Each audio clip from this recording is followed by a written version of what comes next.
Okay, again, I'm gonna start Xcode, and this one's gonna be called Guided Project Light, or whatever you want to do. Again, you can practice all the code using Playground, but we're gonna start with an Xcode project today, right here. And so, if I click on that, it'll come up with the window. Again, these are the common things you can make inside of Xcode. The one we're going to use again will be just the plain single view app right here using iOS right here. iOS is the iPhone operating system. Hit next. It's going to ask you for a name. I'm going to call it Guided Light. Guided.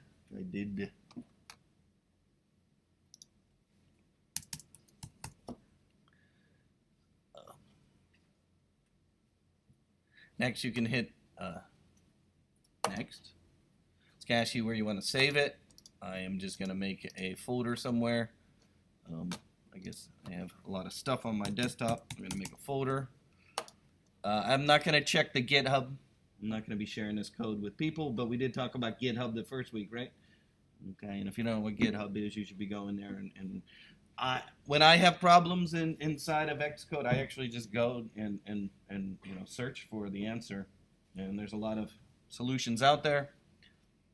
So if I hit create, it's going to start again with the main window.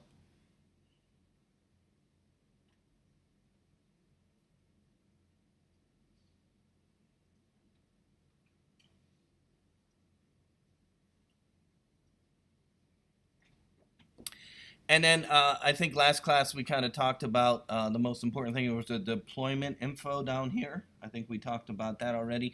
Remember, it says universal here, and I was sort of making my apps specifically for a phone. So I'm going to actually change that to iPhone down there just to make my life a little simpler. Again, in this main window right here, you'll see there is a device for just the iPhone. And of course, we want portrait and so on. So I'm going to leave everything else default. Last class we also talked about the capabilities. Remember I discussed about how if you're using some of these capabilities you want to turn them on and off. Specifically, probably in a week or two we're going to be doing a map example. So we'll be turning on that so it has access to the Apple Maps. I know it's not Google Maps. I know we love our Google Maps, but since we're using Apple, we'll be using Apple Maps. And so that's just an example there. This we can leave alone. This one of the things we'll change in here will be the, let me see, where is it? There's a way to give access. We will be changing one of these. I can't remember which one. Let's move on there. I'm going to leave all these alone. And that's fine. We're just going to go to the main storyboard right here. So again, the main storyboard, if you remember from last class, these are the files that it makes automatically when you make a new file. You have two programming ones. You have the Apple Delegate. Okay, this is the main programming window. I usually don't change anything in here. This is just the background information. Again, the Apple Delegate Swift is sort of like the foundation. Okay, you can think about it. So all these things inside here are just saying, hey, run in the background. You can read what it says when the application is about to move from active to inactive state, and you can read some of it. But a lot of this you don't really change or will work with. The main one that you'll be working with as far as programming wise will be the view controller, and that's the one we'll be working with today. Let's look at the code here in the view controller. So the first thing, it says import UI kit, which means it's just basically saying, hey, all those interface elements that we have down here, right? Get access to them. That's all it's saying. Hey, you can use these things and put them onto your screen. That's the UI kit right there. That's what it is. And then it says class view controller. Okay, so it's making in programming, it's calling something called view controller.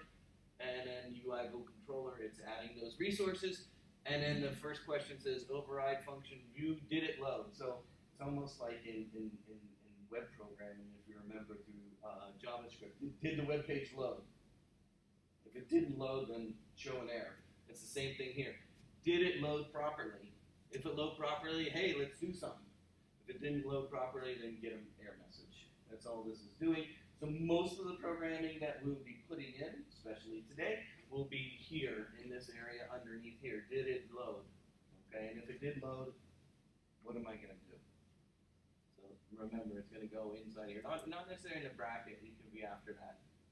It's just you want to be somewhere after that, saying, hey, did it load? So that's where sometimes we'll be putting a lot of things up here, like when we're defining things. You want to define something before the screen loads, right? Maybe you're doing some programming and you want it to calculate something or give something a name or something like that before the page loads. We'll put it above there.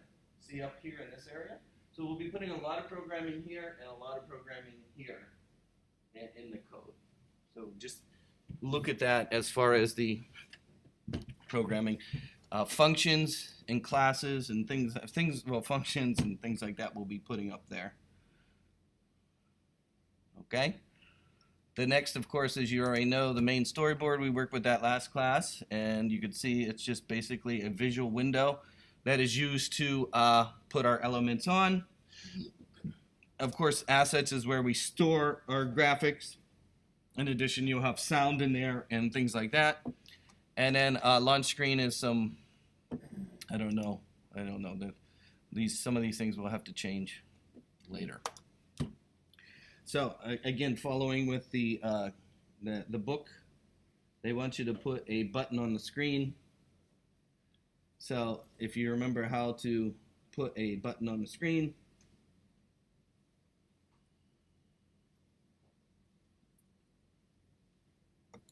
I just kind of went through some of the elements there. Hold on, let me see on page 97. They talked about how to view things, and let's go over that too. Well, a lot of this talk today will be how to use the software. The view elements, and let's just look here at the top of the screen. This is going to be kind of complicated for you. Trying to put both the programming and the view controller next to each other. So let's look at how we can alter the interface here. First thing I want you to see up here at the top will be where you have different ways of looking at here. Most of these you won't be looking at. You'll notice them there. There's like icons that go across the top. Most of these you won't work with. The number one is this first one, which is kind of like a file menu that is showing you all the files for this project. Then as you go across, you can kind of cycle through these elements here. And it's almost like breadcrumbs in web design, right? You got your where you're at, what folder is in, what am I have right now. If I click to the view controller, notice this stuff up here changes. Do you see that up here changing? The reason why it's kind of giving you breadcrumbs. Where are you within the code, or within the interface? And so keep that in mind. And you can actually jump up here as well. You can see I can jump up here. If I just click on this, you can jump to a different area. Okay, and so on. See? So you can actually jump around there. That's kind of hard. The important ones are the ones up here in the very, very top, and let's talk about these for a moment. If you want to change and not see, because let's say you don't have a lot of room on your screen, you're working with a little iPad. I do most of mine on a little iPad, and you want to see more elements. Like I don't need to see this stuff over here. I know what it is. I know what it is. You can hide this stuff on this side over here by clicking on this little, see this little option up here in the very upper right corner, see that? Show, hide, show, hide. It's showing and hiding this. You know, if your real estate is important to you on your screen, you can hide that. It's right here. Same with the bottom. Down here is where most of the debugging will take place. In your reading this week, there is talks about how to do the debugging. Okay. And again, it's showing and hiding here. You see it here. And as well as the right side, this option over here. Do you see that? Okay. Let's talk about this one, which is probably the most important one, is go show the assist editor. What the assist editor is a way of putting the programming and the view controller next to each other. So how do I get the programming and the view controller next to each other? And you're going to need to do that for dragging and dropping programming. Is this option, if I pull it down, you'll know, or I just clicked on it. Notice it put the programming here, but also the view controller there. And then this window, I can drag Hold on. I see, it seems like I can drag it. There we go. And I can hide this side, and I can hide that side, and I can move this around like that, move it around. So practice that for a moment. See if you can get the view controller and the programming next to each other. Again, it's right here. It's the assistant editor, and you can switch them around. I just clicked up here, and it brought that up. If you want to hide that as well, you can go, there is another way to view it. It's under view here, assistant editor. You can say show or hide, I believe. That's show. Where was it? Assistant show. It just says show. Is there a way to hide? Standard. Again, it's this one right here. I don't know how to get it to go away now. Oh, definitely didn't want to do that one. But see if you can get both of these next to each other. That's important. See if you can do that. Because we're going to be putting elements on there and then dragging them over there. Get it to work? Okay. Want to make sure. This is most of the time you're working, this is what it's going to look like. Literally. Because you're doing the programming with elements that's on the screen. Okay? So you're going to, and then remember last class we had multiple windows of these. Okay? And you'll actually have, like I think I told you already, you might have multiple Swift files. This is only one Swift file right here, but each one of your interfaces could have a different Swift file to keep modulating your code. If that makes any sense. Okay, their first thing they say on page, I believe it's 98, is to put a button on the screen. Oh no, on page 98 they want you to make sure you're using iPhone 8, the simulator iPhone 8. So on page 98 in the book, if you're using the simulator, use the View As button at the bottom of the canvas to adjust the size of the canvas. Set the canvas size to iPhone 8 configuration and select the iPhone 8 simulator from the drop-down menu towards the end of the Xcode toolbar. So that's what they're talking about down, all the way down here towards the bottom here. Let me see if I can bring it up a little bit. It's this right here. So if you click on this little oh, not that. Oh, there's a zoom box here. Let me see. There, hide that. Oh, there we go. If I clicked on this, and it pops up the different devices that you have here. See that right there? It's this kind of this view as right here. And then this, I moved over to hide that bar right there. Do you see that? So let's see if you can make that. They want you to choose iPhone 8. I think we already have the iPhone 8. And then orientation right here is to make sure it's in there. And then their element here.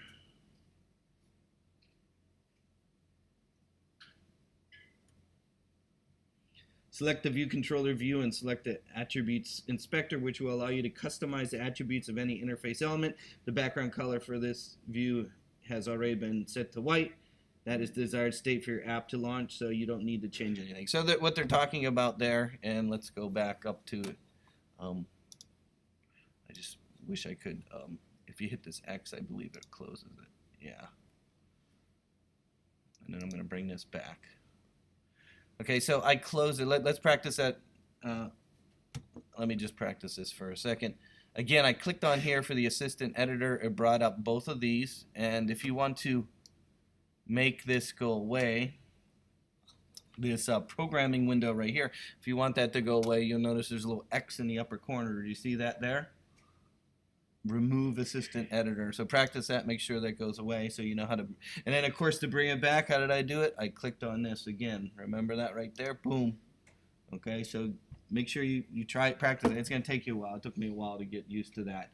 Again, removing the assistant editor, adding the assistant editor, removing assistant editor, adding assistant editor, and then bringing things in from the side,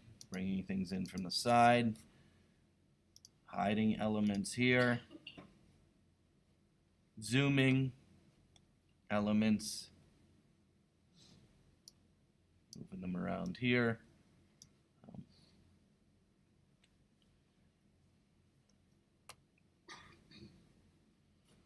Closing the window there,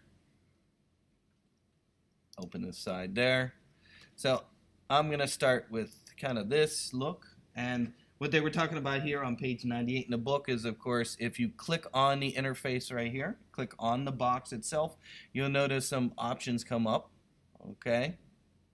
And as well as they told you to click on this little, on the bottom of page 98, they told you to click on this little inspector right there.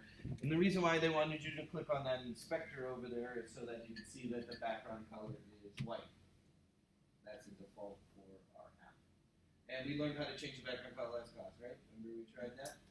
Again, how do we change the interface of the default program? Again, is again clicking here. Notice how it is selected somewhat. When you click on it, it does change the elements over here, and you can see the little arrow pointing down right there. And then, of course, it's background color as well. That was on page 98.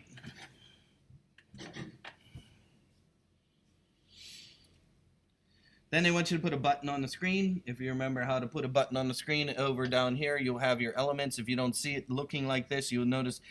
Click the one with the circle this one. Circle with the square in it. And then, of course, to get the button, you can go to where it says filter and type in button, B-U-T-T-O-N. It should come up with a button option, and then we can take this button option and drag it into the left click and drag into the upper corner. Kind of line it up here. Remember, not all the way to the top, or that'll be covered by your AT&T or whatever signal, right? You want to be kind of down a little bit here. Notice also that they do have a dotted line that goes around the outside. There is a default margin that goes around an app, like on your website, right? Remember when you were doing your web programming and we had a margin, if we wanted something to go all the way to the edge, we had to do margin 0, right? Kind of similar. You do have a default margin that goes around in the app interface. And you can see that as well, even on the left side when you get over to the edge. It's not that critical as it is inside of web design. Kind of override that pretty easily. So that's sort of what that line is when you get to the edge there. Everybody have a button? Ready to move on?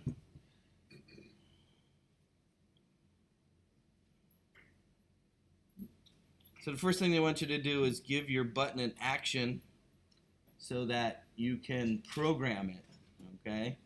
So to give your button an action, we need to bring in the assistant editor, just like we did. So again, remember to bring up your assistant editor. There's this button right there, boom. Shows you both.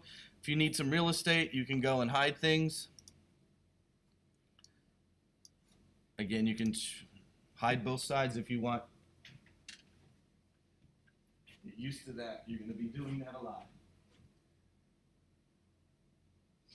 So we're going to drag the element into the code. That's why we need both windows open. And it's going to make an action element. And what that action is what do you want this button to do? That's what, think about it that way. Again, I'm on page 101 in the book. And notice where I'm going to put it. It's going to be underneath this area right here. So if we have a right click, you can actually right click and drag. If you don't have a right click, we can use the control click and drag. Notice how I drag underneath where it says override function, view did load, super view did load. Do you see that? After the little bracket that's there. And I'm going to release my mouse. It's going to come up with this window. Okay, this is a common window you're going to see a lot. This is where you are, and there's different options inside here. Sometimes you'll be changing this from a button to something else, especially if it's text and things like that. Don't worry about the storage weak, and it's not that important right now. What is important is if you give it a name, because you'll be referring to that action by the name. And then the outlet, you'll be adjusting that as well sometimes. And if we click up there, you'll see there's action, outlet collection, and outlet. They each do different things. A lot of times we'll be using action. Okay. And then down here, there is a way to adjust this of something. I swear there's a different way. You got to type that in, actually, I think. So let's read in the book here so we can make sure we do it properly on page 101 in the book here. Control drag or right click and drag into an available area within the view controller class definition. As you drag, a blue line extends from the bottom and blue horizontal bar will display below your cursor, indicating a valid place to create a connection. When you release the mouse cursor, you will be prompted to create an outlet or define an action. Change the connection value to action. So they say to change this to action. Why they tell you to change it to action, but they did. So it did. Change the connection value to action, then set the name to button pressed. When you press the connection button, Xcode will create a new method that will be called whenever the button is tapped. You may notice that the IB action keyword right before the button pressed method, and so they want you to they didn't give it. Let's see what's on the next page. They didn't tell us.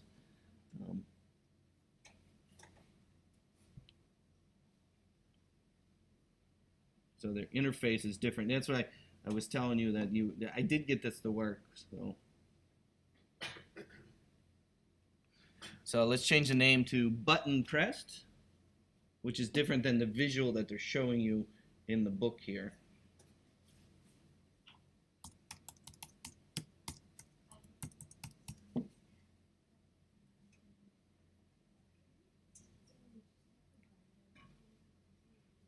Then you got different ways to touch your button. As you can see, you can touch cancel, touch down, repeat, touch drag enter, touch drag exit, touch upside up, touch up outside, change value, type any. I think this needs to be a UI button here. Did they tell us that?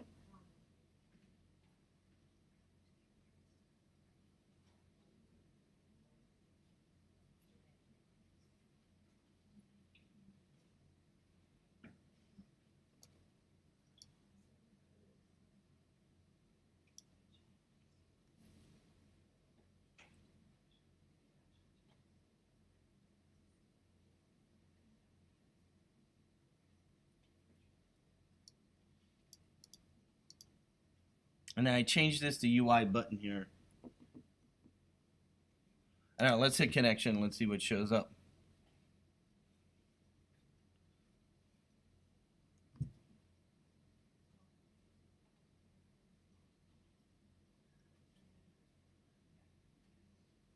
So build and run the app. When you press the button, nothing happens because there's no code within the button pressed method to execute. To verify that the method is being called, you can press a breakpoint within the definition and press the button, and the breakpoint will trigger.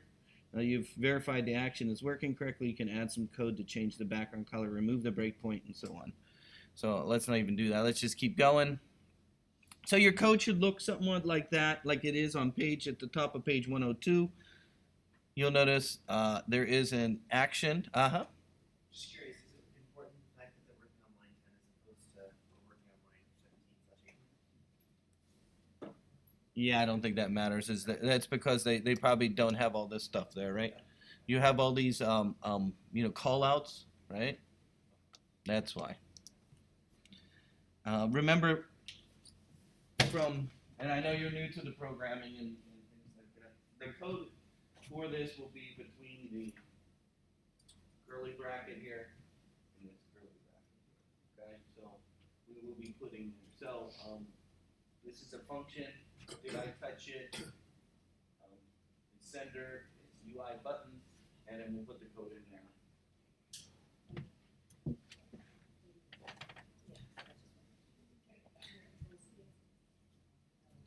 So again, I'm on page 102, where we're going to change the background color of the basic interface. So if the light is on, that is the background color is white, then the light should be switched off. Otherwise, if the light is off, the background color is black, then the light should be switched on. The statement, the light is on, is either a true or false statement, so it would make sense to use a Boolean to determine how to change the background color. Near the top of the view controller class definition, create a variable called LightOn and set the initial value to true. Then the screen starts off with a white value. Again, we're going to put this up here towards the top. of the code. So basically, above here, do you remember I said we will define things above, right? Above here, where the class of the view controller is right there, you can type in variable. You've already known about variable from the code from the first week. You're basically going to say, is the light on? And light on is a made-up word. If you're looking at page 102 in the book, light on is just a made-up word. Notice how they do say light and a capital O-N. Do you see that? So they use capital letters to definition when you have kind of a word that means something. And then I'm going to say equals true, like that. And the error message, I'm getting an error message. Is that where I should have put it? Yeah, it cleared it. Just like you do when you're doing your playground, it takes a minute to calculate everything, but the error message went away. Yep. Does the fact that the line is tabbed out once have any significance? You mean from here to here? Yeah. Yeah, it's underneath here. Yeah, so anything that's inside here will be tabbed. Okay. And it will be it'll do it automatically. Is it necessary? No, I think you could go all the way over to the engine. It wouldn't cause an error.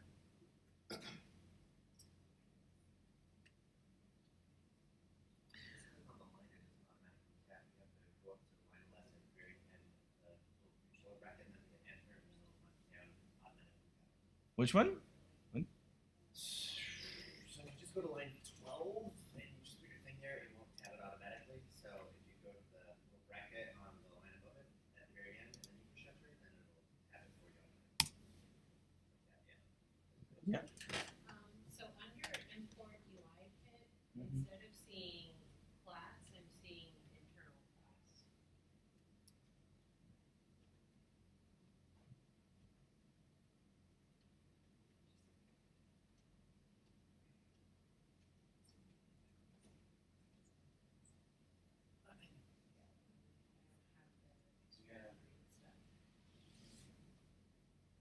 Yeah, then the line.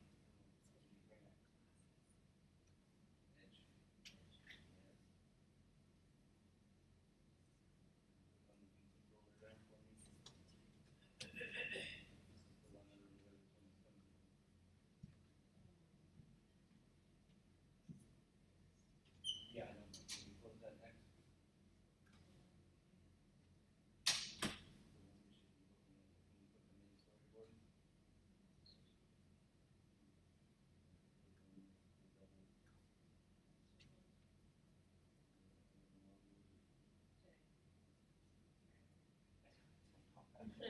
Click on the view controller for me. This looks right. Yeah.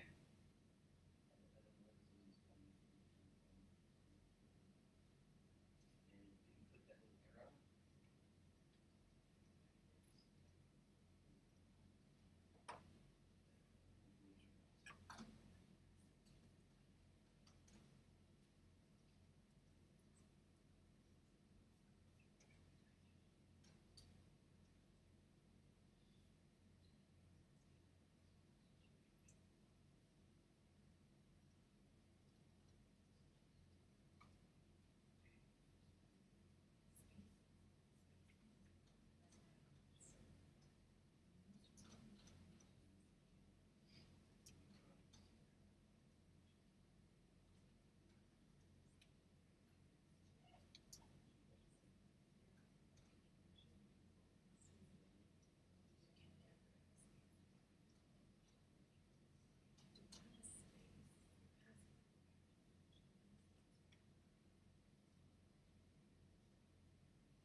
called it, I guess, button press. What did we call that one? Button press. Button press. All lowercase, and then mine is lowercase b. That's what I did there. And I hit OK. Yes. So I have some little here to after the view controller. And I made a variable called LightOn equals true.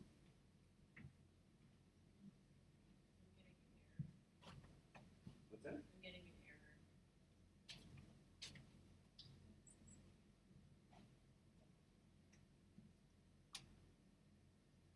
I don't know why you have all this in your user student desktop.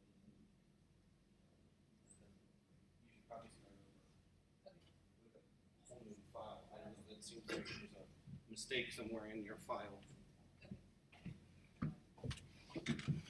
Okay, let's continue so we can turn our background color on and off. So the first, we made a variable called LightOn, okay, and it's called true. So, but basically it's saying, hey, the light is on. You can read it, okay. Each time the button is tapped, the value should change from true to false or from false to true. Since the button press method is called whenever the tap is executed, make the change there. So they're saying down here is where the button element was, right? This is where the action is. So we are testing the interface, and what it's looking for is this, for you to touch that. You know, hey, it's all the program is doing is sitting there waiting. It's waiting, it's waiting, it's waiting, it's waiting for something. It's waiting for you to most likely touch the button. And so that's where you're going to put the, you know, hey, I touched it, or true to false. And so as you can see right there, after this bracket right here, see it right here? I'm going to hit return, and I'm going to type in LightOn, light on. Make sure you spell it the same as it is above. This needs to be exactly the same spelling as that down there. And then we put an equal in there, and then you put an exclamation point, and then light on again. Oops, spell it right.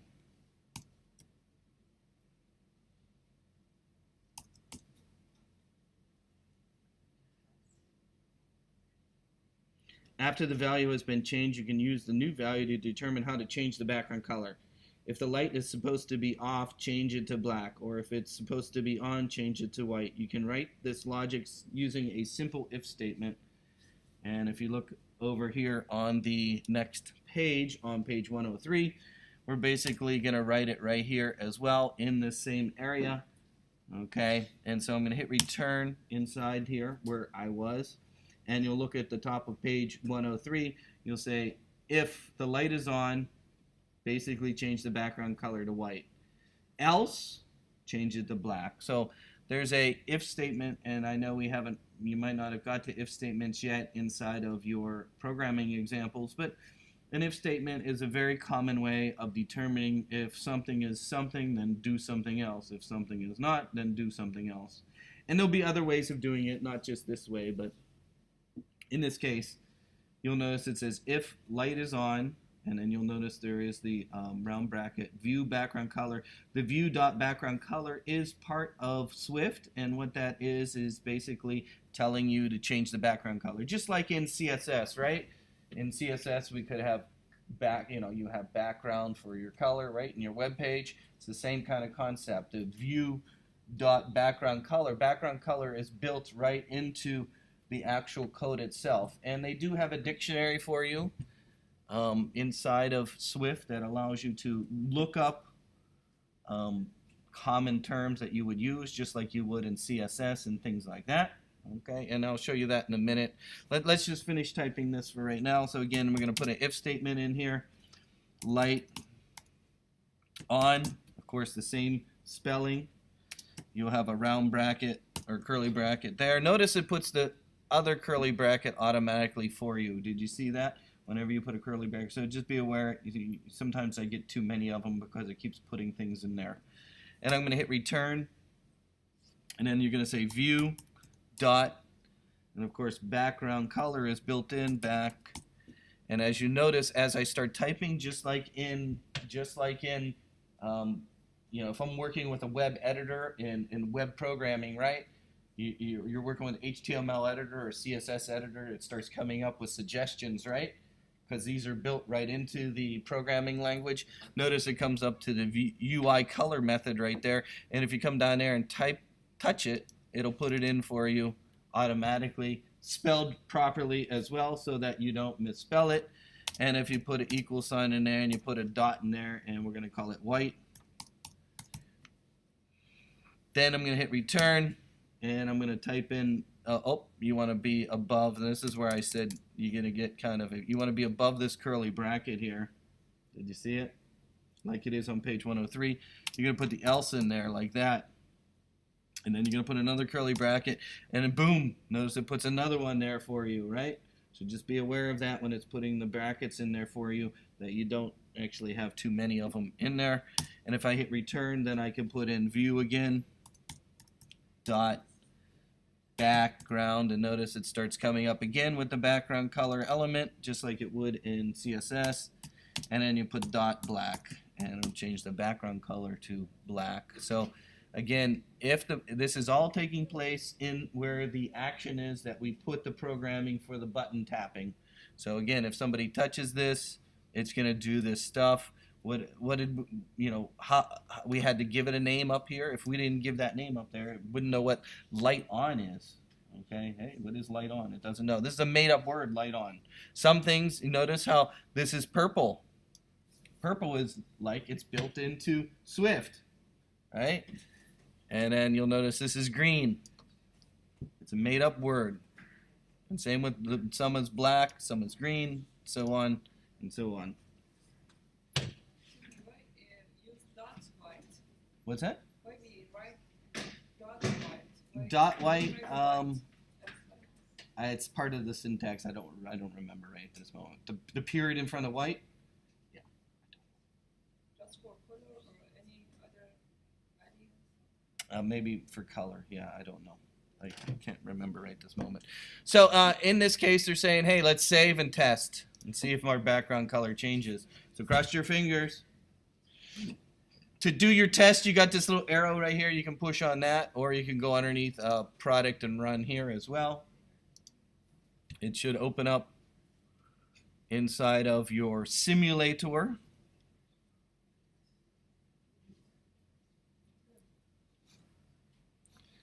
And might take a minute. You see your button up there, press it. Uh-oh, background color went black, and it goes back to white, black, white, black, white, black, white. And you can make yourself go crazy, changing the background color. Again, try it in the simulator. Then we'll put some text on there because you want text that say, hey, this is, you know, and that. So next we'll put in some text that changes so that you can change the text. So try it, make sure it changes. Again, very simple code there. And I know you don't understand all of it. I understand that. You know, you haven't gone through and learned all the words and what they're doing. What they're trying to say there on page 103 is that, you know, this all works and all that, but we could take this this if statement and put it into a word and then call that word inside the code instead of having to have this in here. I'm just trying to show you how to organize the code is what I'm trying to say. So let's, you know, you can define a word, and it's not necessarily a variable, it's going to be a function, F-U-N-C, to do this, and then we call it inside the button press. So look at the way it is on page 103.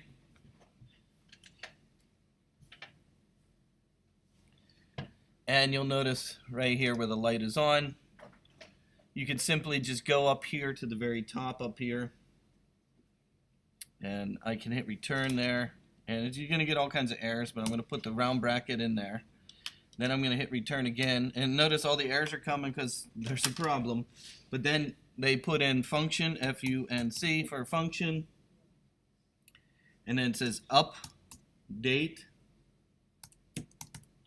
UI, and then they put a round bracket in there.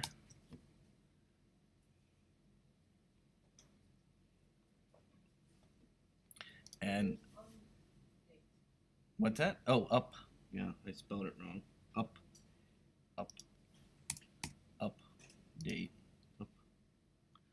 update UI, and it wants argument function declaration. Hold on. Oh, you got to put the round brackets in there, like that. Then, of course, you need to call it up here. So then you can type in the update UI with the round brackets, and it should do the same thing. So I'm just following the way it's written there on page 103 in the book. And so this function right here is being used to control this function is doing all this if statement, right? This if statement that we just had is being turned into this word, almost like you have defined a variable, right? You gave it a name, right? And then if you use it up here, it'll do the same thing. That's all they're trying to say of how to organize the code. And so if we preview it now, save, and if I test it now, it should do the same thing, hopefully without an error message.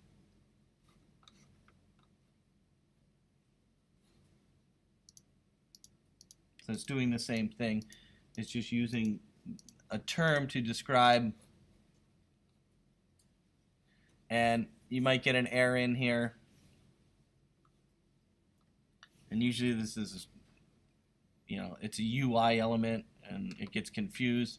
If this happens to you and you're like, I don't know where to go or what to do, the key here is when it's doing you know, if it has an error of any kind or some kind of error message. You'll get this a lot, especially when you have bad, remember last class when we were going how to position things on the screen, right? And we were doing the constraints and things like that. You're going to get a lot of error message with the constraints, because the constraints will give you error message, and you'll get these little explanation points at the top up here. There'll be like the explanation point up there, and it'll tell you, hey, there's errors. Sometimes you can override the errors, sometimes you can't. It'll do that. And if you get to this window and you're like, oh, look at this is all crazy over here, it's crazy over here.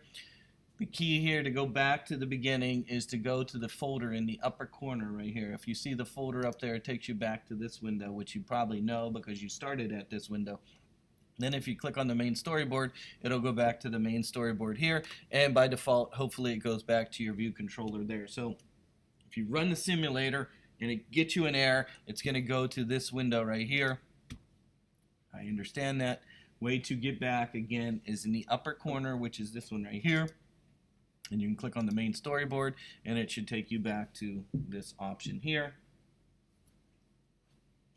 Then they move on to page 104. This is a small change for a small app. You'll see the pattern persist throughout the book. You'll find it much easier to debug interface issues if the code that updates the view is all contained in a single method. You've now successfully set the button to change the background color of the view, but the title of the button text remains the same no matter what the state of the light. At the moment, there's no way to reference your newly created button in code. You must first create an outlet to the button. Drag the button to the interface builder to the empty space at the top of the view controller definition in the editor area. In the popover, verify the outlet is selected under connection and enter light button in the name field. The popover menu should look like this. So basically what you're going to do is you're going to change the text, okay? But in order to change the text of the button, they want you to be able to program the word. Now, we're going to be programming button names a lot and actually using the text a lot, right? If you're going to, if you want to refer to, let's say you're making a calculator, which is a very common way of doing it, and you want to program the different numbers in the calculator, it's going to reference the word of the button itself in the programming is the most easiest way. Okay, that way you don't have to define terms as you're going along. You're just saying, hey, use the letter that's inside your button. Okay, so you're going to use that a lot. Where what I'm trying to say is the text that is on top of the button is going to be often used in the programming itself. Like, again, if it was a calculator and you hit a 5, you're using the word 5 in the button in the programming. Does that make any sense? What I'm trying to say is a common way of programming in Swift is to use the letters that are on top of the button. That's what I'm trying to say. At least I did that when I made a calculator. If you really want to be ambitious, the best is to take the Stanford class, which is available free online. And the first thing they do in the Stanford class is make a calculator. When I made the calculator, doing that, I learned a lot. So if you want to be ambitious, go to the Stanford class. It's free. It's under the UI University, right? There's a university thing that's in your iPhone, right? There's a university, whatever. Go to the Stanford application development class, and the first project they have is making a calculator, and you learn a lot from that, I would say, if you want to be ambitious. Okay, let's continue then. So we're going to change the text. So to make an outlet for the text, we're going to, so here's a button, no background color view, button title. At the moment, there's no way to reference your newly created button. You must first create an outlet to the button. So we're going to control drag the button in the interface builder to an empty space at the top of the view controller definition in the editor area, in the pop-over verify. So I'm assuming they're up here where our variable is up here, is what I'm thinking they are telling me. I would have to go. I would have to go.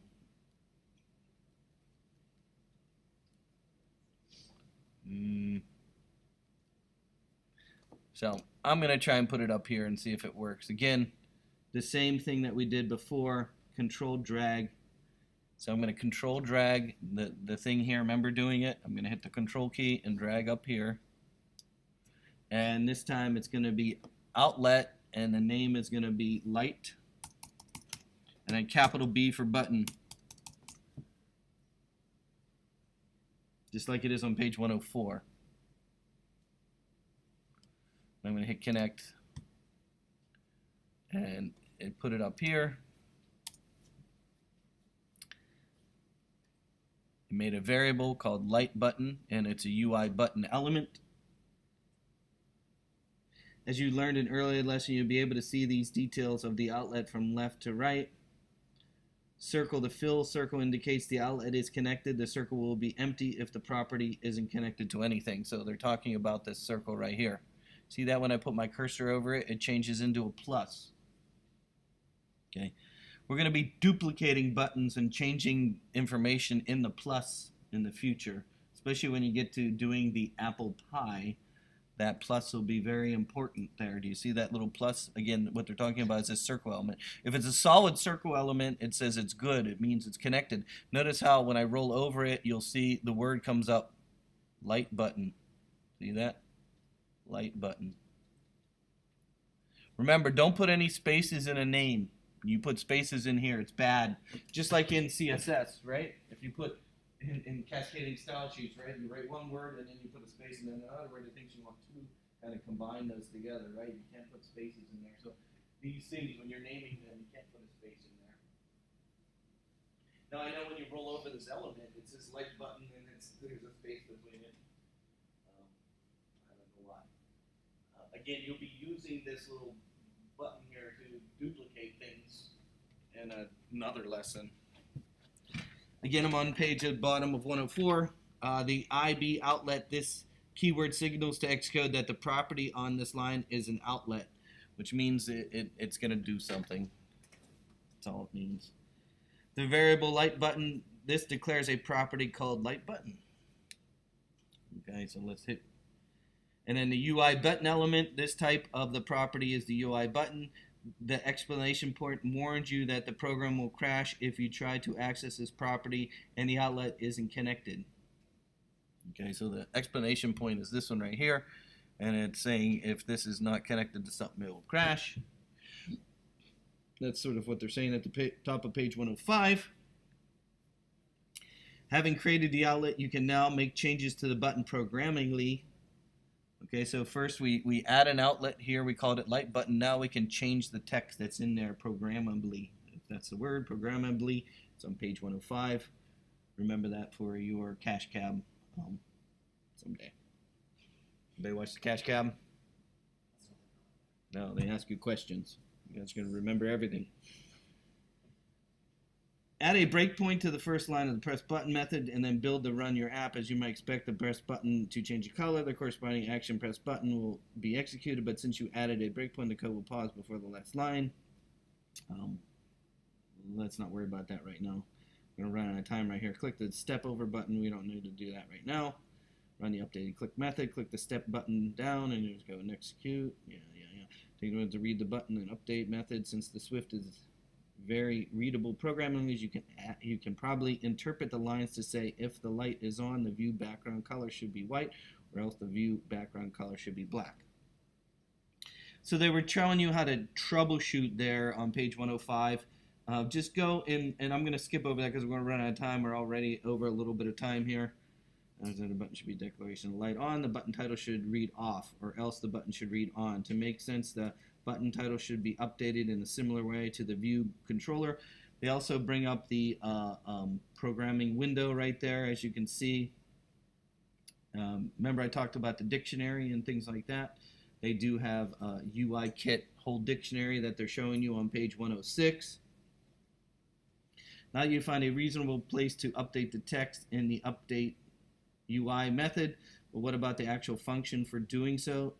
As you learned in earlier Xcode documentation, it's always available to support you. So that's what they're talking about, the documentation right there on page 106.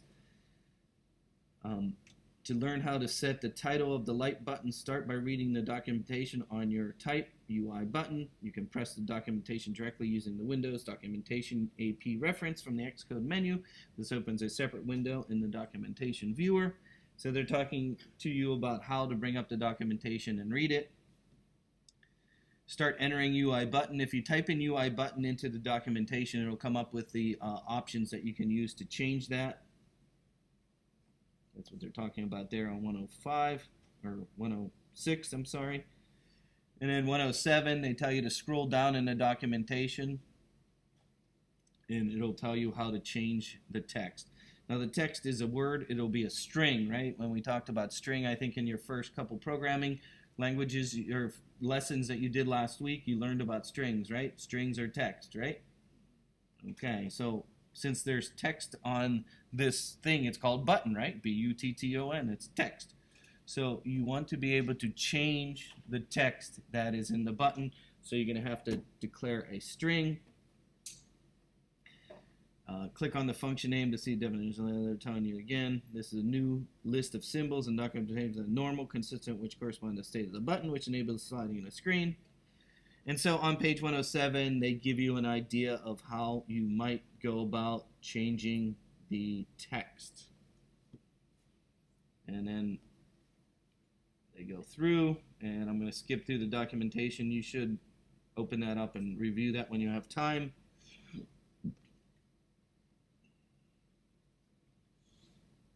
So I'm going to jump to page 109. With your new knowledge of the update UI method, you can remove the breakpoints and adjust. And then we're going to change the text right now. So the text right now is in a word called what?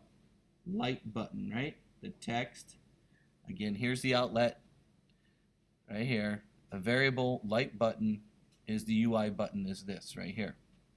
So down here in the code of this update UI option right here is where if it's on, do this. If it's off, do that. Wouldn't that be a good place to change the text, right? That's what they're trying to say. Right here where you're changing the color would probably be a good place to change the text. So on page 109 is where they go about doing that. To do that, after the white option, you're going to hit return right there, and they're going to type in light button dot, kind of like in CSS, right, where you have their dot syntax. Set title was a capital T, and notice it comes up with a set title option right here. but you can finish typing it if you want. Set title, and then they have a round bracket, and then a quote, because we're going to be changing it. It needs to have quotes, just like you did in your, and we're going to call it off, like that, off. And then a round bracket, and then a 4, and then a colon, and then a normal, dot normal.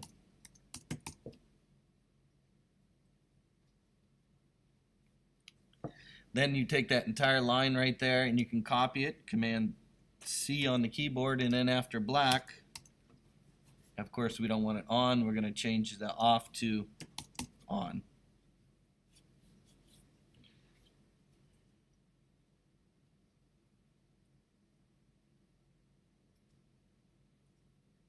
So they tell you that, hey, this should work, the text should change. Again, they went over a couple pages of how to look up what you want to do in the documentation. I didn't do that because we're running out of time, but you should look up how to read the dictionary, go through. It'll give you information about how to do that. You can get to the documentation over here under the help menu. Right here is Xcode help, developers documentation. It's all right here. This will bring up some windows, and you can go through and read. So you should try that. At least search for what you're looking for. They talked about you searching for the update UI. Remember the update UI? So let's save and test. Let's save and test.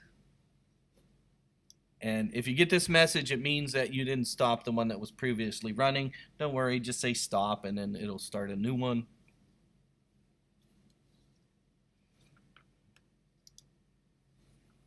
And if I click on it, it now changes the text. But notice how it said button first. It didn't say on or off first, right? It said button first. So we need to, the last thing they talk about here in this lesson is you need to change the text before you start the app, right? So you want to be able to change the text before it starts. So again, if you looked at the simulator, and when you came here to do this, it said button here first, right? So to change that, you need to change it above, before it loads, I believe, right? Or maybe after, I don't know. Button, where do they do this? Your project already has codes that will make sure the button text matches the on or off state of the light. You need to call it when the viewer first loads so that the button is updated when the viewer appears instead of when the user taps the button. You can run the setup code in the view did load function, which is already defined in your view controller subclass, and is called when the viewer controller is ready to appear on the screen.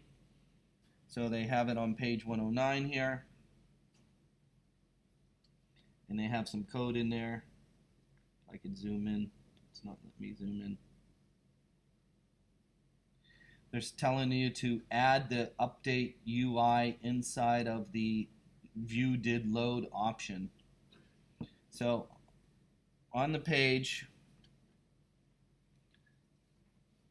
so right here, do you see it right here? Update UI right there. That update UI is happening when the person touches the button, right?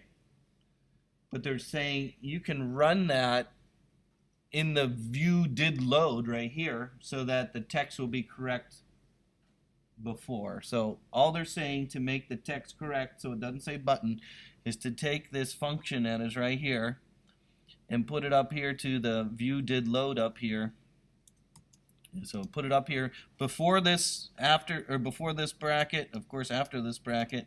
They're telling you to put the update UI right here, up here, and that should fix your button text problem because it's going to do this right when it loads. So let's try that and let's see if it worked.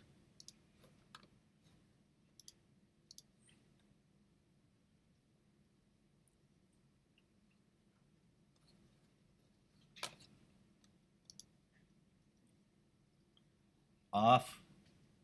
Is that right? Should it be off first? Yeah, it's white, it's on. Oh, and then Black is on? Oh, turn it on. Okay. Turn it off and then turn it on. Now I understand. Turn it off, turn it on, turn it off. I know it was pretty simple kind of thing, and you might be confused by the code. I understand that. This is brand new stuff to you, but I just wanted you to see how most of the connections are done by dragging an outlet of what you want to do onto the view controller. Again, this is the main programming right here, as you can see right there. And then, of course, we struggled a little bit to try and get the windows around. I know some of us struggled to get the windows right. It's not easy. It's just going to take some time. But hopefully this gave you a little understanding of how the code is integrated into the UI interface. So you should save this. Okay. And then they tell you how to make it better. And the next couple, there's a couple more lines. You should go through and finish that and see how that is done. And it explains some of the code to you and how it works and why it's certain red in there on page 110, 111, 112. They talk about, you know, why things are a certain way and how they work. Then you should go back to, and I know we're jumping around a little bit, but if you go back to your table of contents, you should you know, start by working on 104 or 1.4 if you haven't started that yet. And it's going to be the if-else statement, and it'll be a case statement, and so on. So it'll let you know. I like the bicycle one where it says unicycle, bicycle, tricycle, and so make sure on page 46 you understand the case statement there. I thought that was good, simple way of understanding. Then they go through the interface elements on 105. And we can continue with that next class. And then we'll go over the debugging so that we can do the debugging together. I know I kind of didn't do that, and I kind of, because I wanted to try and finish that, but we should go through the debugging together next class. Okay, so that you learn how to debug and how to put the, you know, as the code is running. Okay, that's what I'm going to end right now. So I'll put this on